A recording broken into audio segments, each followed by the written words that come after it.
नमस्कार प्यारे विद्यार्थियों, संकल्प परिवार में आप सभी का स्वागत है। चलिए बाल विकास की एक नई श्रृंखला के साथ आप सभी लोग जुड़ जाइए। श्रृंखला की शुरुआत करते हैं। श्रृंखला की शुरुआत के लिए आज का जो पहला क्वेश्चन है वो आपके सामने है। अनुक्रिया उद्दीपक का सिद्धांत का प्रतिपादन किया, तो आपको बताना है किसने किया था। ऑप्शन है पावलोव, मैस्लो, गुथरी या फिर स्किनर। तो आपको बताना है इस प्रश्न का सही उत्तर क्या होगा। चलिए मिलवाते हैं प्रश्न के सही उत्तर से। इस प्रश्न का सही उत्तर होगा ऑप्शन नंबर चौथा, जिसमें लिखा हुआ है स्किनर। अगला प्रश्न, अधिगम के सूझ या अंतर्दृष्टि के प्रतिपादक हैं, तो आपको बताना है इसके प्रतिपादक कौन हैं। तो चलिए मिलवाते हैं प्रश्न के सही उत्तर से। इस प्रश्न का सही उत्तर होगा ऑप्शन नंबर चौथा, जिसमें लिखा हुआ है कोहलर। अगला प्रश्न, कोहलर ने अपने सीखने का सिद्धांत का प्रतिपादक किसके ऊपर प्रयोग करके किया था। तो आपको बताना है कि उन्होंने प्रयोग जो है वो किसके ऊपर किया था, वो आपको बताना है। बिल्ली के ऊपर किया, कुत्ते के ऊपर, या फिर बनमानुष के ऊपर, या फिर मनुष्य के ऊपर। तो इस प्रश्न का राइट आंसर होगा ऑप्शन नंबर सी, जिसमें लिखा हुआ है बनमानुष। अगला प्रश्न, सूझ द्वारा सीखने के सिद्धांत का प्रतिपादन किया, तो आपको बताना है कि सूझ के द्वारा सीखने का जो सिद्धांत है उसका प्रतिपादन किसने किया है। तो आपको बताना है इस प्रश्न का सही उत्तर क्या होगा। चलिए मिलवाते हैं प्रश्न के सही उत्तर से। इस प्रश्न का सही उत्तर होगा ऑप्शन नंबर दूसरा, जिसमें लिखा हुआ है कोहलर।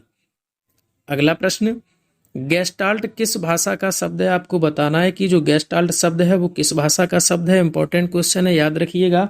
गेस्टाल्ट शब्द जो है वो जर्मन भाषा का शब्द है। तो इसका राइट आंसर होगा ऑप्शन नंबर दूसरा, जिसमें लिखा था जर्मन।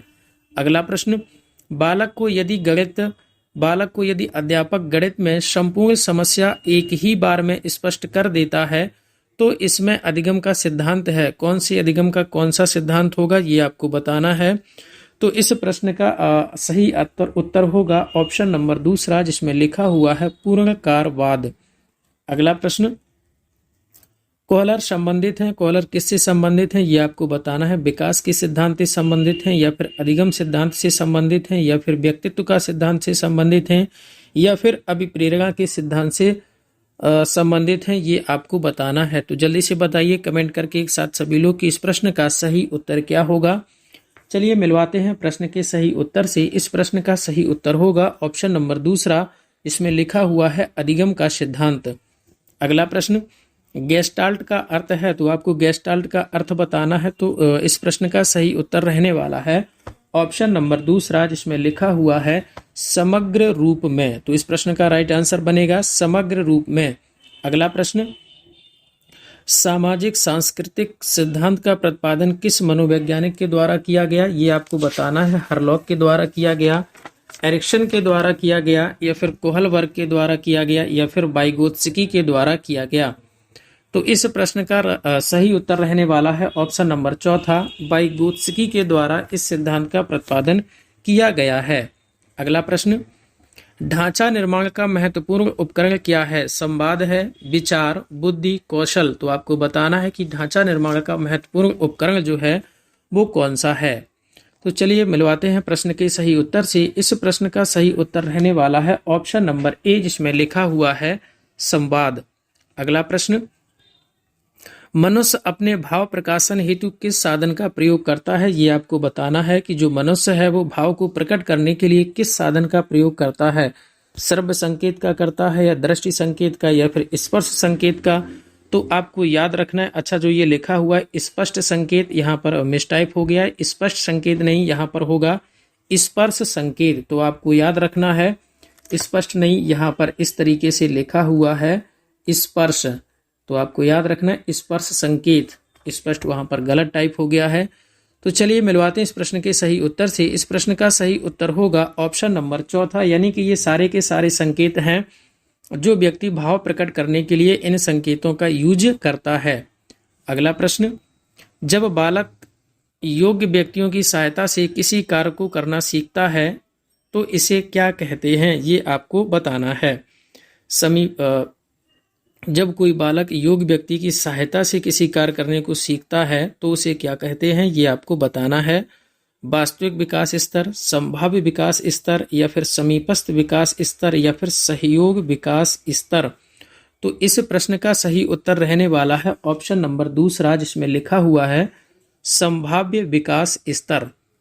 अगला प्रश्न, जब बालक बिना किसी व्यक्ति की सहायता लिए अपना कार्य करता है, यानी कि जब कोई बालक है वो बिना किसी व्यक्ति की सहायता लिए अगर कोई कार्य करता है तो इसे क्या कहते हैं, ये आपको बताना है। तो इस प्रश्न का सही उत्तर होगा ऑप्शन नंबर सी, जिसमें लिखा हुआ है वास्तविक विकास स्तर। अगला प्रश्न,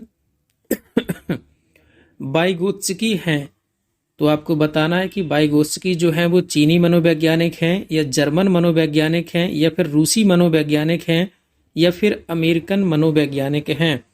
तो आपको याद रखना है कि वाइगोत्स्की जो हैं वो आपके एक रूसी वैज्ञानिक हैं। इंपॉर्टेंट क्वेश्चन है, आपको याद रखना है कि जो वो हैं वो रूसी वैज्ञानिक हैं।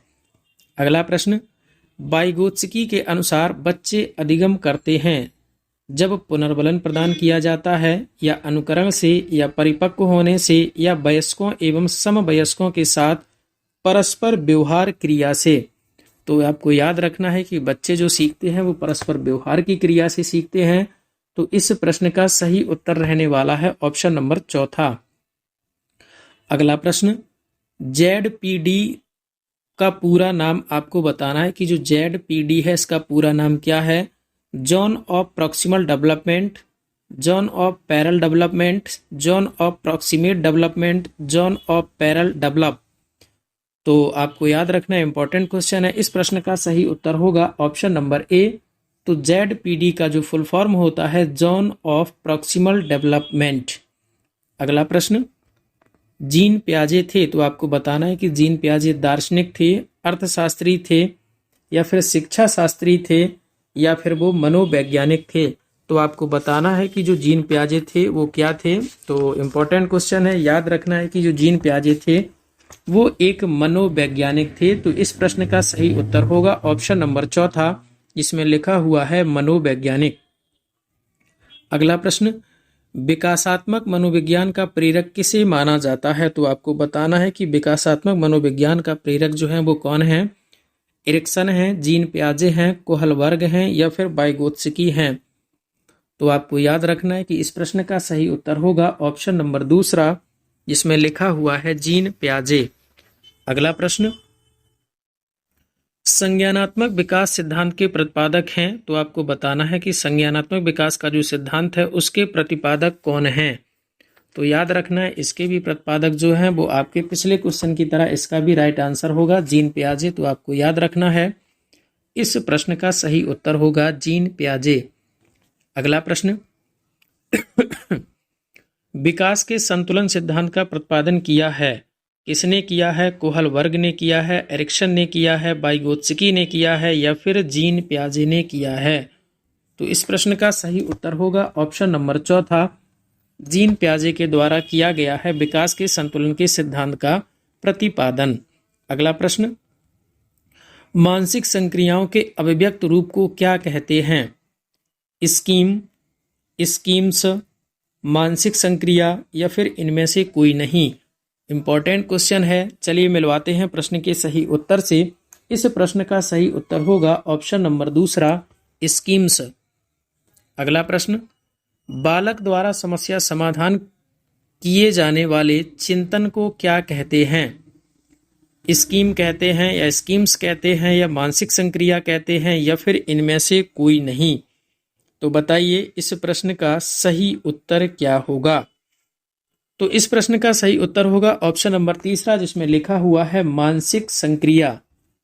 अगला प्रश्न, पूर्व संक्रियात्मक अवस्था होती है। तो आपको बताना है कि जो पूर्व संक्रियात्मक अवस्था होती है वो कब से कब तक होती है। 2 से 7 वर्ष, 0 से 2 वर्ष, 7 से 12 वर्ष या फिर 7 से 10 वर्ष। तो इस प्रश्न का सही उत्तर होगा ऑप्शन नंबर ए, जिसमें लिखा हुआ है 2 से 7 वर्ष। तो आपको याद रखना है, इंपॉर्टेंट क्वेश्चन है कि पूर्व संक्रियात्मक अवस्था जो होती है वो 2 वर्ष से लेकर 7 वर्ष तक होती है। अगला प्रश्न, व्यक्ति की वह मनोस्थिति जिसके द्वारा वह विभिन्न परिस्थितियों में सामाजिक और व्यक्तिगत समायोजन करने में समर्थ होता है कहलाती है। समंजन, मानसिक स्वास्थ्य, आत्मसातन या फिर प्रकीर्णन? तो आपको बताना है इस प्रश्न का सही उत्तर क्या होगा दिए गए विकल्पों में से। इंपॉर्टेंट क्वेश्चन है, अच्छा क्वेश्चन है। तो इस प्रश्न का सही उत्तर होगा ऑप्शन नंबर ए, जिसमें लिखा हुआ है समंजन। अगला प्रश्न, प्याजे को मुख्य रूप से किसके अध्ययन के लिए जाना जाता है? तो प्याजे को मुख्य रूप से जाना जाता है संज्ञानात्मक विकास के लिए जाना जाता है। तो आपको याद रखना है कि प्याजे का जो इम्पोर्टेंट रोल है वो किसमें है? संज्ञानात्मक विकास के लिए उनको जाना जाता है। अगला प्रश्न, ज्ञानात्मक विकास के साथ इनमें से किसका नाम जुड़ा हुआ है? तो अभी हमने जस्ट पिछले ही क्वेश्चन में देखा था कि जो विकास संज्ञानात्मक विकास है उसी के लिए जाना जाता है जीन प्याजे को। वही अगले क्वेश्चन में हमसे पूछ दिया गया है दूसरी भाषा को बदल के। तो इस प्रश्न का भी उत्तर होगा ऑप्शन नंबर दूसरा, जीन प्याजे। अगला प्रश्न, जीन प्याजे का जन्म कब और कहाँ हुआ था? ये आपको बताना है। अच्छा क्वेश्चन है, इंपॉर्टेंट क्वेश्चन है कि जीन प्याजे का जन्म कब और कहाँ हुआ।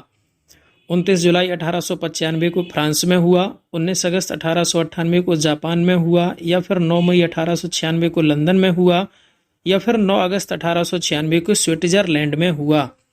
तो चलिए प्यारे विद्यार्थियों, आपको बताते हैं इस प्रश्न का सही उत्तर क्या होगा। तो इस प्रश्न का सही उत्तर होगा ऑप्शन नंबर चौथा, जिसमें लिखा हुआ है 9 अगस्त 1896 स्विट्जरलैंड में हुआ था जीन प्याजे का जन्म।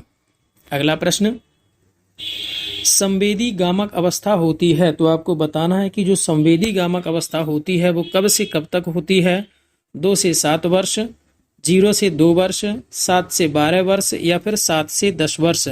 तो प्यारे विद्यार्थियों, इस प्रश्न का सही उत्तर होगा ऑप्शन नंबर दूसरा, 0 से 2 वर्ष तक की जो अवस्था होती है वो संवेदी गामक अवस्था कहलाती है। अगला प्रश्न, मूर्त क्रिया काल को कहा जाता है? क्या कहा जाता है? प्रत्यक्ष संक्रियात्मक अवस्था, स्थूल संक्रियात्मक अवस्था, ए व बी दोनों, या फिर उपर्युक्त में से कोई नहीं। तो इस प्रश्न का उत्तर होगा कि मूर्त काल कहा जाता है वो प्रत्यक्ष को भी कहा जाता है और स्थूल को भी। तो इस प्रश्न का जो सही उत्तर होगा वो ऑप्शन नंबर सी होगा, जिसमें लिखा हुआ है ए और बी दोनों। अगला प्रश्न, प्याजे के अनुसार बालकों में वस्तु स्थायित्व का गुण आ जाता है। कब आ जाता है? पूर्व संक्रियात्मक अवस्था में आ जाता है, या फिर संवेदी पेशी अवस्था में आ जाता है, या फिर स्थूल संक्रियात्मक अवस्था में आता है, या फिर औपचारिक संक्रियात्मक अवस्था में आता है। तो जल्दी से बताइए कमेंट करके कि इस प्रश्न का सही उत्तर क्या होगा। तो चलिए मिलवाते हैं प्रश्न के सही उत्तर से। इस प्रश्न का सही उत्तर होगा ऑप्शन नंबर दूसरा, जिसमें लिखा हुआ है संवेदी पेशीय अवस्था। चलिए प्यारे विद्यार्थियों, आज की श्रृंखला में इतना ही। श्रृंखला में जुड़ने के लिए आप सभी का धन्यवाद। संकल्प परिवार में आप सभी का स्वागत है। धन्यवाद।